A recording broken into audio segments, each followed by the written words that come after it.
No one knows who first called it the Big Bang, but if it conjures up the picture of a bomb going off beneath the city and its institutions, it's not a bad description.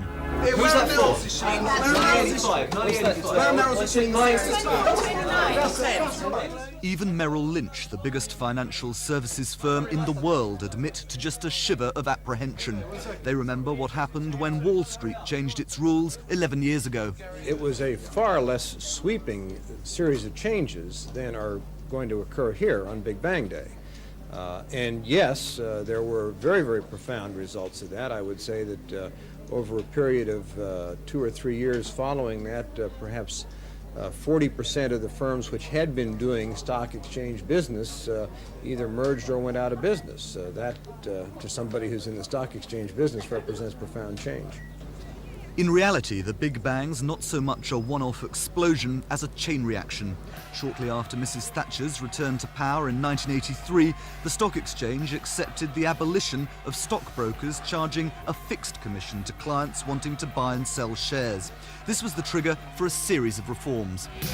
That ain't working, that's the way you do it.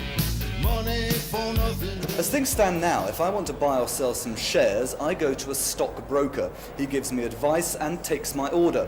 He makes his money by charging me a fixed rate of commission. The stockbroker then goes to the stock jobber, one of the characters on the stock market floor below me. Now that ain't working, that's the way you do it. Let me tell you, damn guys ain't dumb.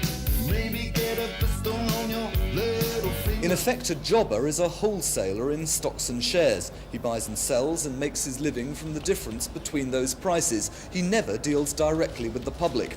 It's a system with built-in protection for the investor. The stockbroker can give me impartial advice because he's got his fee and has no financial interest in the shares he recommends.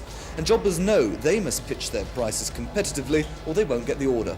On October the 27th, Big Bang Day, all that changes. The roles of stockbrokers and stock jobbers will merge. Brokers will be able to buy and sell shares, and jobbers will be able to deal with the public. The new money men will be known as market makers. But brokers in particular haven't got the money to deal direct in shares. As a result, big business will be permitted membership of the stock exchange for the first time. This has led to a massive takeovers and mergers as banks and finance houses from home and abroad move in.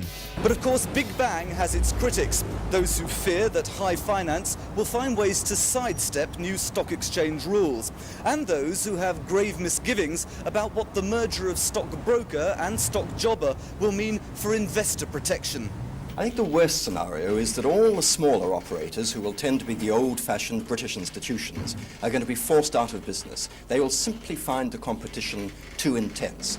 And as they're being forced out, with their backs to the wall, with a lot of blood on the carpet, then I think, especially if there's a difficult time in the city, then I think the temptation to cut corners and bend rules is going to become very, very great indeed.